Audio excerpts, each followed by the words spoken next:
Financiación de la seguridad social. Principio de reparto versus capitalización. El sistema de financiación de la seguridad social puede basarse en el principio de reparto o en el principio de capitalización. De acuerdo con el principio de reparto, todos los ingresos recaudados durante el año se destinan a soportar los costes de las prestaciones realizadas en ese mismo periodo de tiempo, por lo que se establece una solidaridad intergeneracional. Esta solidaridad se refiere a que las cotizaciones de los trabajadores de hoy sirven para proteger a los que han cotizado en el pasado, porque cotizaron para hacer frente a las prestaciones en dicho momento. Y de igual forma, las pensiones en el futuro de los trabajadores de hoy serán costeadas por las prestaciones de los trabajadores del mañana. En el sistema español, al igual que en el de otros países, no hay un sistema puro de reparto. Es mixto, pues se aplica el principio de capitalización en las pensiones de incapacidad permanente y en caso de muerte derivada de accidente de trabajo. Salvo estas excepciones, todos los regímenes de la seguridad social se basan en el principio financiero de reparto, para todas las contingencias, así como dicta el artículo 110 de la Ley General de la Seguridad Social. La solidaridad no es solo entre generaciones, también es entre los distintos territorios nacionales, por lo que en el caso de déficit dentro de una región, al tener una caja única, se solventa la situación. Esto contribuye a que cada uno sea libre de residir donde desee y ayuda a que no se fraccione el mercado de trabajo, porque si no, se preferiría trabajar en las regiones con superávit. Una vez explicado el sistema de reparto, procederemos a desarrollar las peculiaridades del sistema de capitalización. Este sistema de ahorro a largo plazo es totalmente opuesto al anterior. Aquí cada individuo cotiza para sí mismo, es decir, las prestaciones que él mismo cobrará están directamente relacionadas con las aportaciones que se han ido realizando por él mismo, más los intereses que se generen, y no por las aportaciones de los nuevos trabajadores, fruto de la solidaridad intergeneracional.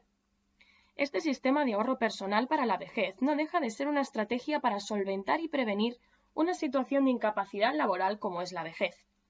Con esta finalidad, los cotizantes mes a mes aportan de forma obligatoria o voluntaria cierta cantidad de dinero resultante de un porcentaje de los ingresos de los mismos, aportando dicha cantidad a un fondo o cuenta individual que es administrada por un tercero, entidad privada, que invierte la cantidad resultante de todas las aportaciones por parte de los cotizantes en instrumentos financieros. Estos instrumentos financieros estarán determinados y regulados en las distintas leyes creadas. Generalmente, no se pueden rescatar los fondos acumulados hasta que se cumple una edad determinada. La finalidad de traspasar dicho dinero para que sea invertido es la consecución de una ganancia a raíz de los intereses que se logren que pasarán a incrementar el monto acumulado por el individuo. Por lo que la rentabilidad del sistema depende de los tipos de activos en los que estén invertidos esos fondos, de la fiscalidad de las aportaciones, de las pensiones y de los costes de gestión de las carteras.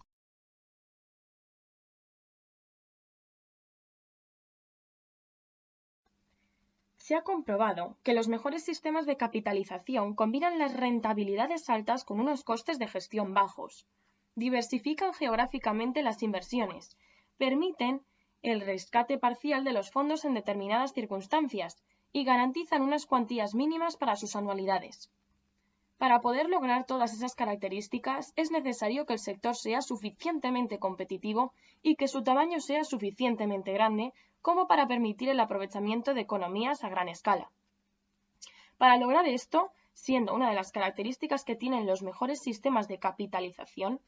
han de ser obligatorios o casi obligatorios de manera que se aumente la tasa de cobertura y, por lo tanto, su eficiencia.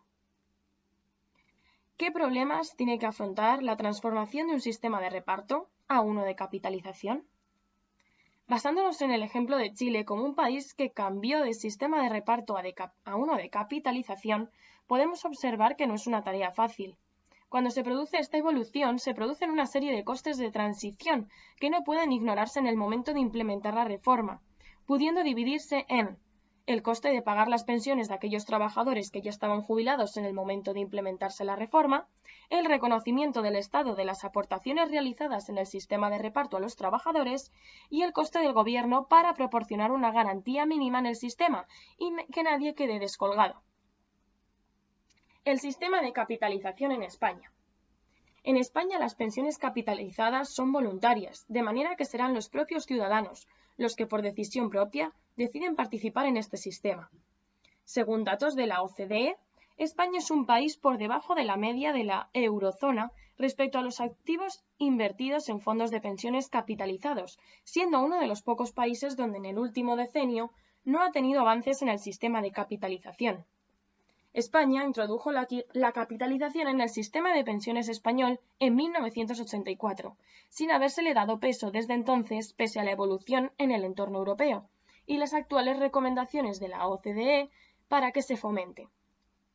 La problemática de las pensiones capitalizadas en España se centra en que en el ahorro para la jubilación está muy concentrado en el sistema de reparto, por lo que la cuantía del ahorro invertido en planes de pensiones es muy pequeña, por lo que el sector no puede aprovechar las economías de escala. A este problema se le suma que una parte importante de la rentabilidad de este procede de los beneficios fiscales, por lo que este sector se ve expuesto a una incertidumbre regulatoria considerable. Por último, hay que mencionar que es un sector muy expuesto a los ciclos económicos, de manera que en épocas de recesiones el ahorro voluntario es muy volátil y tiende a disminuir. Otra problemática, pero desde el punto de vista de los ahorradores, es en los costes de gestión. Según los datos de la OCDE, el coste de gestión en nuestro país se sitúa por encima de la media europea, siendo un inconveniente, pues reduce la rentabilidad de los planes. Los sistemas de protección social complementaria, los planes de empresa. Como acabamos de ver, los sistemas de protección social en los países desarrollados se estructuran en torno a un modelo de cobertura esencialmente público o de reparto, en el que los trabajadores financian a través de cotizaciones las pensiones de las personas que, en atención a su edad, se encuentran en situación de jubilación.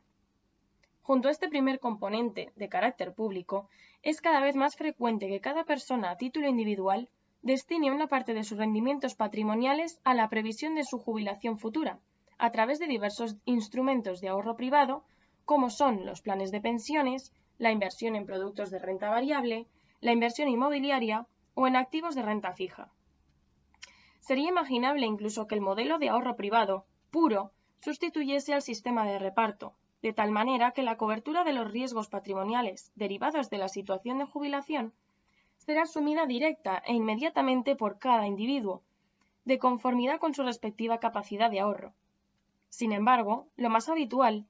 es que ambos pilares coexistan, si bien con diferente relevancia de cada uno de ellos. Así, el caso español es paradigmático por la mucha mayor relevancia que reviste el pilar solidario o público frente al ahorro estrictamente privado. No en vano, España aparece como uno de los países con una tasa de sustitución, entendiendo por tal el porcentaje que la pensión representa respecto del salario medio del trabajador, y sin embargo los planes de pensiones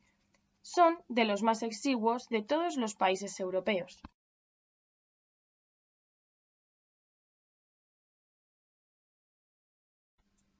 En el extremo opuesto encontramos el ya mencionado ejemplo del sistema de protección chileno, en el que existe un pilar solidario o público con una función estrictamente asistencial para aquellas personas que por lo reducido de su salario carecían de una capacidad efectiva de ahorro, siendo el pilar privado el verdaderamente esencial y sobre el que se fundamenta su sistema de cobertura. Sin embargo, cada vez es más frecuente que los países desarrollados que sufren en alguna medida problemas en su estructura demográfica, y especialmente aquellos en que el pilar público o de reparto tiene un mayor peso, por ser este en donde tiene mayor relevancia la sostenibilidad demográfica, recurren cada vez más a un tercer mecanismo de protección, situado a medio camino entre los dos pilares tradicionales, conocido como protección social complementaria, planes de empresa o sistemas de empleo. Los sistemas que combinan estos tres pilares, el pilar público, el pilar mixto y el pilar privado,